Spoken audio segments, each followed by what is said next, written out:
Hi, and welcome to the Portico Library podcast. We've got an exciting guest for you. Well, she isn't a guest, really. She's our creative producer. And we've not dangled her by her ankles. No, she is with us, though, from down under in Australia. Are you there? Wake up, Dr. Debbie Challis. I'm here. How Oh, are you you? got a brew? I've got a brew. Yeah, I definitely need a brew. Excellent, excellent. So let's time check, because obviously that's a really British thing to do. So it's like 10:15, almost 10:15 at night here. What time is it there? It's 7:15 in the morning. So Oh my you see the daylight just coming through behind me. Oh, Yeah, and it's also awesome here. So I've got used to seeing all the trees budding, and now I'm walking through leaves. So it's a bit weird. oh my goodness. Oh, how lovely. Listen, it's been a trial getting you over there for one thing and another. We won't mention that, but you're there, which is fantastic. And you're there because of the literary program Roundtable. You're in Melbourne, which apparently Melbourne is the second of all the UNESCO City of Literatures, isn't it? Yeah, it's the second. Well, I think the first was Edinburgh, and the second was Melbourne. I may have got that wrong, but it's certainly the second. And I can see why coming here. It's very lively. Okay, so please just brief introduction. How come you're there and not with me in Manchester? Are you jealous? No, can you tell? So I was asked by Ivan Waddison, who's director of the City of Literature. He suggested that I applied for it in, I think, October. And I thought it was virtual, to be honest, because I remember saying to you and Tom, oh, yeah, I've been asked to apply for this thing. And then I actually read it, and it was here. So I was like, oh, Yeah. okay. So, I applied more, for it. More exciting, though, that it's in person. Yeah, it is. And that's a lot of, they do a lot of virtual stuff here. So they do a lot of virtual writers in residence. But actually, they're very keen on networks and actually meeting people. And because Australia, like the City of Literature, they've got Dunedin in New Zealand, and there's somebody from New Zealand here, actually from a kind of sister institution at the Athenaeum in Dunedin. But it's, really, apart from Dunedin, there's not many other cities of literature around it, because Australia is so vast anyway, and then it's like right at the bottom. So they're keen to bring people over. And I think for me, one of the big things, I mean, somebody said this, it's actually about programming, not about writing, which is kind of stunning. I mean, like, I'm used to, in museums, my background in museums, like, yeah, you get together with, at the Greek for Education Museums network, and you actually do talk about programming. But in literary circles, that's not something. It's always about writing. It's always about, the actual creativity, not the producing. So it's a real kind of like, it's so validating to actually be talking about what we do, because when it comes down to it, writers wouldn't be anywhere without us promoting their work, and whether they're dead or very much alive and kicking. Yeah, I'm very much with you with the programming side of things. Yeah, exactly. So I mean, it's such a rare thing to be able to get together with people and talk about. They're keen to do that, and keen to get. So there's a lot of Australians here too, who run festivals and stuff, and just get us in the same room talking about things. Right. Yeah. Well, you're halfway through your trip, but I thought I'd grab you halfway through the trip and sort of get your take. And what I'm going to ask you? Tell us about the First Nation library. Oh, that was amazing. I'm probably not going to pronounce it right. It's called Namnaguru Library, which is near like the market. Only opened up a few years ago, and it's basically it's not just for First Nation people, anybody can join, but it's part of the kind of central libraries. A bit like, like Manchester has its central library, then it's all the local libraries. It's basically like a local library as part of the kind of council run libraries, but it has loads of First Nation writing, and writing about First Nation people. There's a great event space, like with staged tiered seating, which of course I had massive envy over. and they can screen films. But they do a lot of other stuff there. They do a lot of, this is how you fill in a tax return. This is how you kind of can do this. There's a making space, so there's sewing machines and welding stuff, so you can learn and do that kind of aspect as well. There's 2 meeting rooms that they can, if you're a First Nation, you can hire for community organisation or activism. The best thing though is the children's library, which is like contained, so it's nice and secure, and then you go to it, and it's just this gorgeous kind of like almost window mirror with like loads of natural fauna, wildlife, and the carpet as well. And yeah, it's an amazing, inspiring space. And Laurie, who basically does the equivalent of my job there, like programming, she really does everything from kind of, like the normal kind of events to screenings to making sure that they've got access to like, more practical things too. So it's a really inspiring space. Listening to you talk about it, it reminds me of my time with Native Americans over in Arizona and around the Herb Museum, and sort of the library attached to that, and some of the spaces as well. So it's interesting, sort of you hearing that. It does seem very community focused. Yeah, and it has to be. I mean, it's been curated. I can't remember who by now, but it's curated and pulls out photographs of activism and like marches and stuff. I mean, in the front from the sort of 80s and 90s.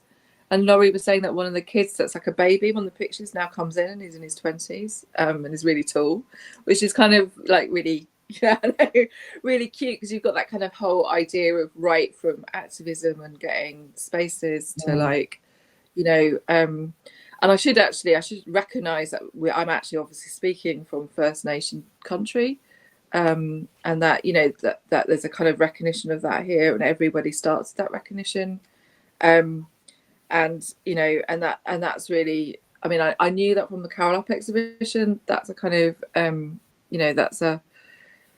that's kind of acknowledgement that you make at the beginning and wherever you are. And I came to Melbourne in 2008, so a long time ago, and I wasn't in the centre for that long, but there's a lot more recognition now than there was then, which I think has come about from First Nation activism, and and of course the country's theirs and it always will be. So it was never ceded. There was never any of that sovereignty. There was never, it's just never ceded. I think that's something to do with a good friend of mine, Julia Gillard. First female Prime Minister. Indeed. Yeah. Yes. Yeah. Let's not get into the politics, but yeah. Yeah. Let's not get into that. But I've spent a bit of time with her, so yeah. No, I just think that it's just really, really brilliant. So towards the end of this, we're gonna show some of the snaps that you took, which is kind of like I'm gonna call it Debbie's scrapbook, because you're really good at sort of putting together your own little scrapbook of your travels. I'm going to do one when I'm going to do a physical one when I get back. You know that I've got. I think that'd be fantastic. And a sort of a little. I think I'm going to program you in for a little talk, Debbie. Oh, are you? you trip. Do I have any say? Yeah. I'll find a gap in the diary. There is a picture that I saw that I called it like an L.S. Lowry-esque. Is that First Nation? Yeah. My can you see that?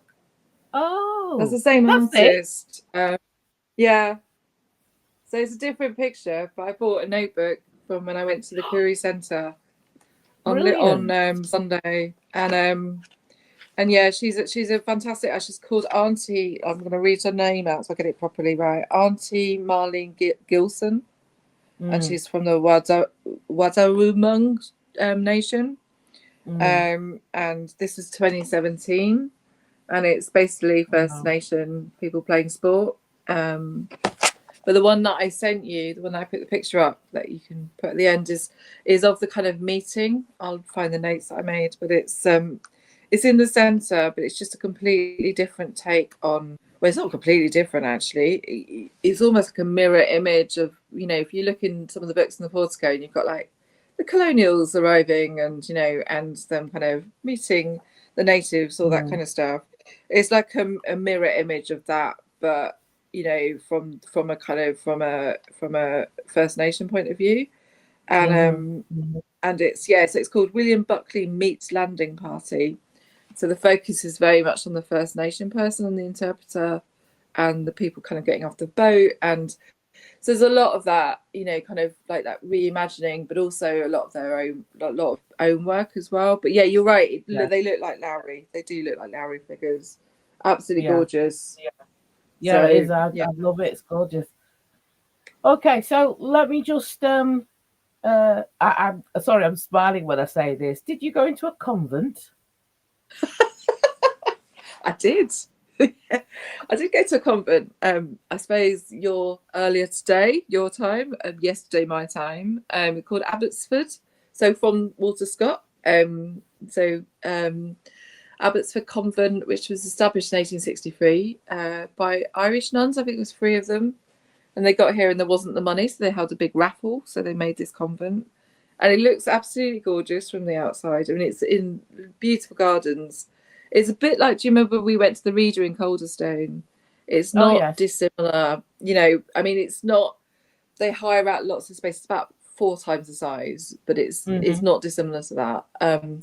It's very much a creative space. There's lots of artists doing work. You know, they've got studios there, and they run their own sort of programming too. But most of it is done with like people hiring the space. So it's good kind of mixture. That's just the stuff going. The bin men outside of me. But yeah, it's a good mixture of stuff, like creative activity going on. But there's a dark side too. There's the laundry room that had Magdalene, and the weird thing about it is you're at the front, it's all gorgeous, and then you go around the back and it's very stark, and that's where the dormitories were. And they've done one side up of the laundry so they can use it for private hire, which was going on when we were there. And the other side, which I sent you the photo of, is not. They've not done that up yet, and you really get a sense of just. And they made a lot of money. It was the most commercially successful laundry because, of course, they were using unpaid labour. Yeah. So you know, of women and girls. So there's sort of 2 sides to it, but they've got somebody called who runs a company called I think she stands for history. I've sent you the link. I can't remember. My brain's gone. So there's also feminist activists using it now, which seems like a good circle and reclamation. But there is like, you know, there are panels kind of honouring the women who were there, and you know, sort of making sure that history is known. But on the whole, it's a creative village now. It's much more the kind of convent I would like. What a sentence, Debbie Challis. It's more like the convent I would like.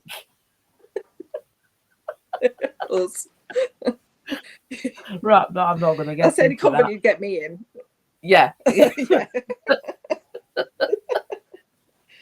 So this is not one of my questions about the literary side of things and the programming side of things. I'm just nosy.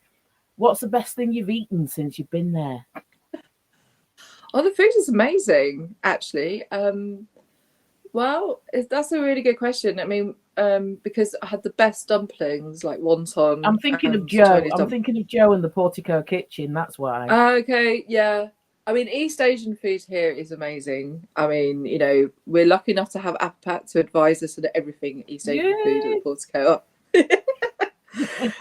Which you kind of need. But because East Asia is such a big presence in Melbourne in terms of like food wise, I went to a lovely pub. I'm trying to remember where it was, but it was in the Fitzroy area, and they did very Joe type Portico kitchen food. In that it was kind of very like sort of fresh local produce and like very salady, super bowls and all that kind of stuff, but superfood bowls and stuff. But actually these people in Australia don't eat mushrooms very much anymore because it's a whole mushroom murder thing. But they did these slices of mushrooms that were kind of in a really nice with like chilies and stuff, but you almost didn't know they were mushrooms. And so it's kind of, they were really good. I think in terms of where I'm eating on the last night is somewhere called the Moat, which is at the bottom of the Wheeler Centre, and it's kind of Australian Italian cuisine. And Wow. that's our like closing dinner. And I'll send a couple of pictures. I'm not sure I've sent them yet, but it's of the bar and it's kind of all sort of books focused because obviously it's the bottom. And I suspect that's going to be very Portico kitchen like because it's that kind of Italian with a twist, local foods, organic produce. It's early doors yet because, like I say, you're halfway through your trip, and I know what you like. I would have thought, because I know there's also a large Greek influence in Australia. I have eaten Greek. Oh, I'm Greek as well. I'm referencing Peter Andre. Peter Andre. Yeah, of course. Yeah, but any Greek influences that you've come across? A lot. Well, you know me. I literally landed Saturday, 1 o'clock, 1 o'clock. By 3 o'clock, I was in the Hellenic Museum. So I'd done my stuff, showered, and I thought I've got to stay up. I've got to stay awake. I've got to, try and get into the time zone. So I went to the Hellenic Museum. There's already a joke that if I'm looking sleepy, then if you mention Greece, then I'll wake up, basically. So it's getting me through the jet lag. It's the second biggest. I'm not sure it is now, but it certainly used to be the second biggest group of Greeks, like in an urban area outside of Athens, even bigger than Thessaloniki at one time. So most people migrated here from the 30s to the sort of 50s, 60s because of the civil war in Greece and stuff. So there's a lot. And the food, I went to a really good restaurant called Stalactites on Sunday night, which is really good. Athenian kebab, really, really good. Some of the best food I've had outside of Greece. That's Greek food, obviously. And then there's the shrine. The museum's really interesting because it's a partnership with the Benaki Museum in Athens, and again, they've taken over like an old building called the Old Mint, which is built very much on First Nation land, and there's sort of recognition of that on the railings outside. But it's a neoclassical building. I mean, later than the Portico, but so it's 1870s. But the way they've redone the inside of it is really interesting because they've very much kind of used the Greek kind of classical revival architecture to link to ancient and Byzantine and more modern collections that they've got there. So, and there's a Greek community kind of centre that's massive, and they run a lot of the restitution stuff from there, and they do a lot of. So we've got a Greek school visiting us in June in Manchester, but they do loads of that there too. So that's fantastic. Right, I'm gonna sort of, to close, I'm gonna pull you back round to the literary side because you were great. You see what I did there? I've created you as like a tour guide of Melbourne. It's worked so well. It's worked really, really well. I want to pull you back round, and I'm thinking of our friends at the Manchester City of Literature group, and I'm thinking of Ivan and Joe and the team. 2027 is going to be our 10th anniversary of Manchester City of Literature. What thing can you take from Melbourne that you think we could do in Manchester as we're planning it now? We're joining them in planning it. Well, actually, that came up at the table. So every morning here it is literally a round table. We present best practice, and actually David, who's the director here, asked us what we take away from what we've done, so what we've heard so far, and I was like, my takeaway is that it's a 10th anniversary, and I just read the meeting notes that morning about it that you'd written up, Caroline, and how we can make it more pronounced in Manchester. And I was quite interested to see a bit of a focus on the independent bookshops in Manchester, because there's a lot more than there used to be. not so much in the centre, but like a roundabout. And that's a Mhm. massive thing in Melbourne, actually, is the role of independent bookshops here. Like, there's one called Readings, which does loads of like programming. I think it does 200 events a year. You know, the Wheeler Centre itself does about 95, I think 100, roughly that. But I think more than the festival side, it's that every day, getting Yes. people to go into a bookshop and getting people to go into a literary place, whether it's the Portico or the Central Library or the Gaskell House, of like that kind of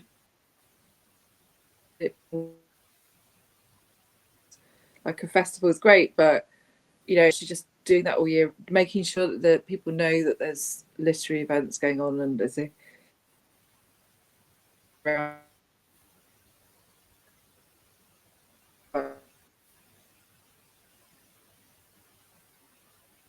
just and then I think we're losing you a little bit, Debbie. I think your Australian connection is being a bit strange now. Can you hear me okay? You have probably is. frozen. People are probably waking up, to be honest. People are probably waking up. That's why your internet's going. Right. Well, what I'm going to do is I'm going to wrap it up. Okay. And what I want to say to you is that it just sounds fabulous.